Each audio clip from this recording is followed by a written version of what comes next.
Good evening. This is my Harbor Freight 16-inch scroll saw. I've been using it for a while with pinned blades, and I wanted to convert to pinless blades. I use pinless blades on my Dremel scroll saw, and they're about the same thing. It comes with these two adapters, and there's a pinless blade. This is a used-up blade that I use for mock-up, so I don't run a good blade. You get these adapters on Amazon for about $10 to $12. I think they're Vermont American. This is probably a knockoff of the Vermont American ones, but they're the exact same thing. So to make it easier to put this on, I took off the table. So it's kind of hard to see this stuff, but what's supposed to happen is to hang this right here. Similar thing on the bottom, and you want to put it on and put this one on. But that really doesn't retain very well. I actually tried this already, and they will slip off. So it hangs there, but it slips off. So I can do a couple things. I can bend that up, or I can put something over it. I got the Dremel version of this. And as you can see, they're almost the exact part, except the Harbor Freight doesn't have a slot like this one does. Now, the Dremel sits in that slot and has a retainer clip. So as you can see, the Dremel is a lot better design. I've never had the Dremel one come off. I'm not even sure you need that retainer clip, but with that groove, infinitely better than this one. Now I could just bend that back. Don't know if that's going to work okay or not. I've either got to bend this up to help retain those adapters, or I've got to get some type of a cover like this to hold it down, put a retainer on it. I can always take this off and bend it up. Don't necessarily want to do that. It'd have been much better to put a groove in this when they were making it. I really don't have a way to do that. I can put this on something like an anvil and bend it. So I've got to decide what I want to do. I don't think that that's going to hold on there. When I was working on this, when I cut and then I pulled back, that slid off. I don't want that to happen. When I went over the Dremel and compared it to the Harbor Freight, it's almost an exact copy. Always good to have an anvil available. Okay, so I've got this. There's the spacer. I want to bend that up. So how do I need to do that? So I picked up a set of these ball peen hammers. I wonder if I could just do this.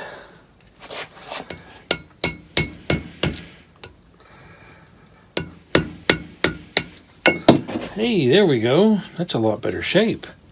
Let's see if they're flat. I can put that over there, and that'll retain a lot better. I don't have to put that retainer clip on.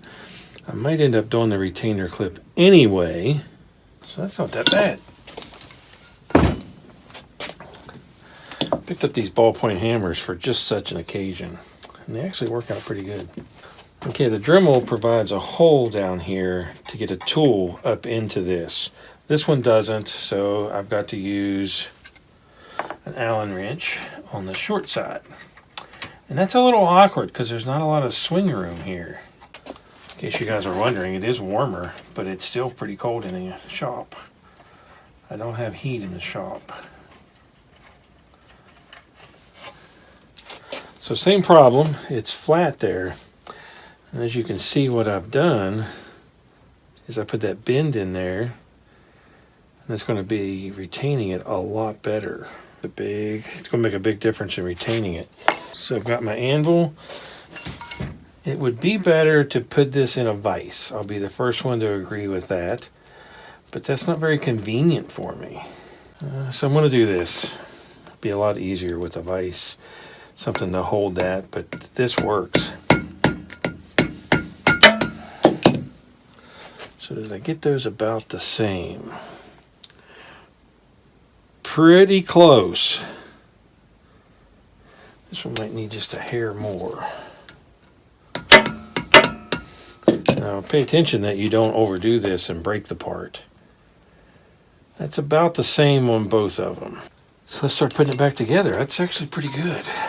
They're like this. This is top, this is bottom, and you see the slit for pinned blades, and they have to match, otherwise you'd never cut straight.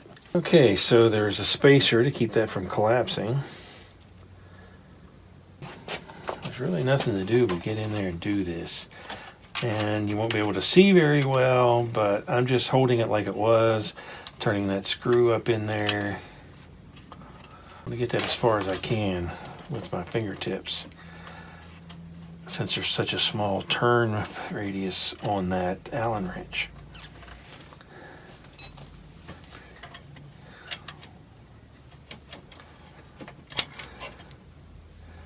It's a little awkward. I wouldn't recommend doing the pinless blades without making that modification.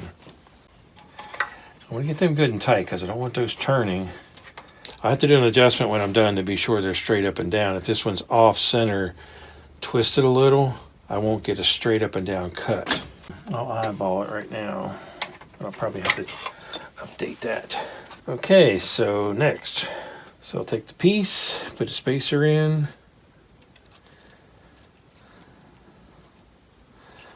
Put the bolt in,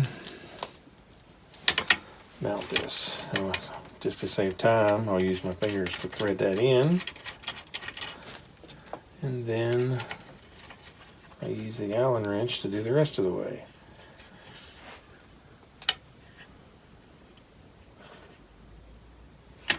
I tighten that up, but it might need to be a little bit tighter. Okay, so I use this mock-up because it helps me get it on there positioned. The bottom one just simply slides over that, and the top one, this does the same. I have to loosen up the tightness on this arm. There we go. So this is how they go on. They go straight up and down. I still would like a retainer, but as long as the blade doesn't break, that'll stay on fine. When the blade breaks, that's probably going to slip off. It slips back on, so I don't have a huge problem with it. Just that retainer clip on the Dremel helps me keep track of that if the blade breaks. And do you break blades on a scroll saw? It's inevitable. So there we go. Let's try it.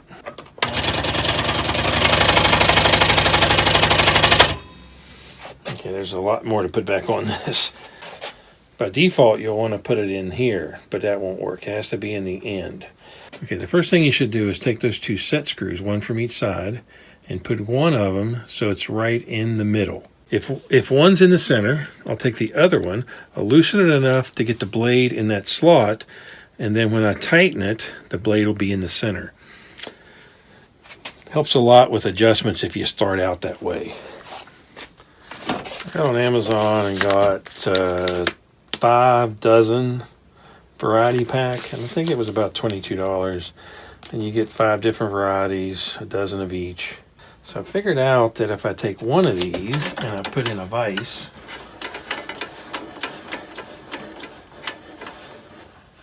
that's my third hand. So if I put this in and I angle it wrong, so I'm tilting it this way, when I tighten this up, it goes straight. Now you gotta kind of get the feel for that as time goes by. And you only have to loosen and tighten one side. The other one stays the same. And if you loosen this one and tighten it back, that one will be tight by definition. So there's one side. The other side's a little trickier, but not that bad. So I'll put it in the vise. You go to put this in, it'll go all the way down through. So you want to be sure to just get the end right there. So that one's okay. I didn't put it in too far. I'll get the second one and put on here. This one's a little tougher, and it actually doesn't matter which way you go because these are universal. This one's a little more awkward. So I want to put it the right depth.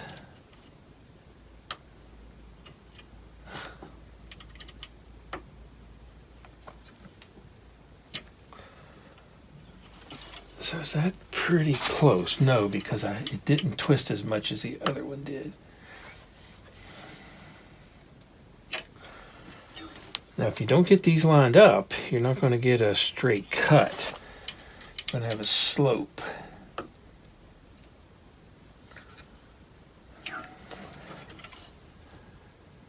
It's going to be cutting like front to back. It's pretty good. I can check it once I get it on the saw. So there we go. I've preloaded the blade. And the blade is facing that way, so that'll go out. So now it's very easy. I just hook it on the bottom.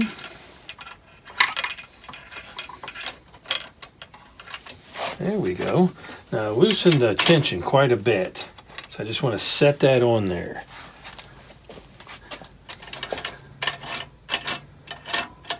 So I just want to tighten that up. You want to go for a pitch.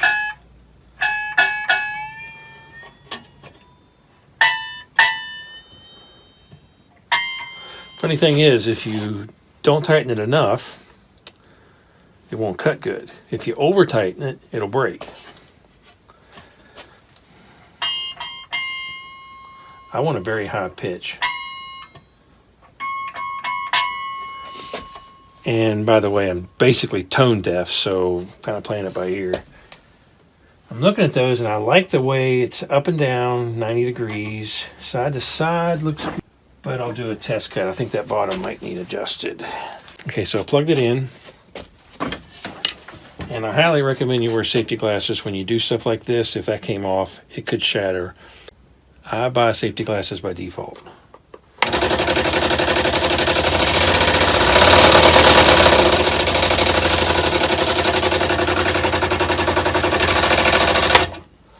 Okay, I took this off and I got a little bit of slop in that. So I want to tighten that up and then back off just enough that it'll turn.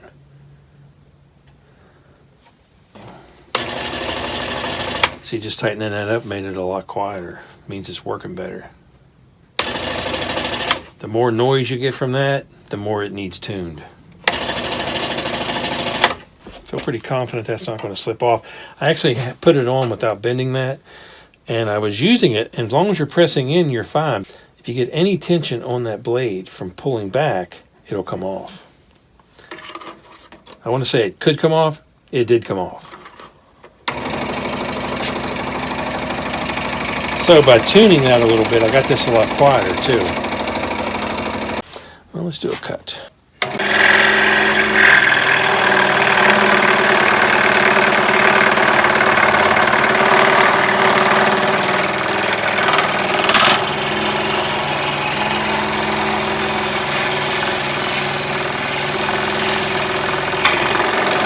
So there we go. That gave a very good finish. Part of that smooth finish is the blade working correctly. Part of that is the scroll saw being set up correctly. According to the square, it looks good. Okay, so there's pinless blade adapters installed on the Harbor Freight saw. If you like my videos, please subscribe to my channel. Thanks for watching.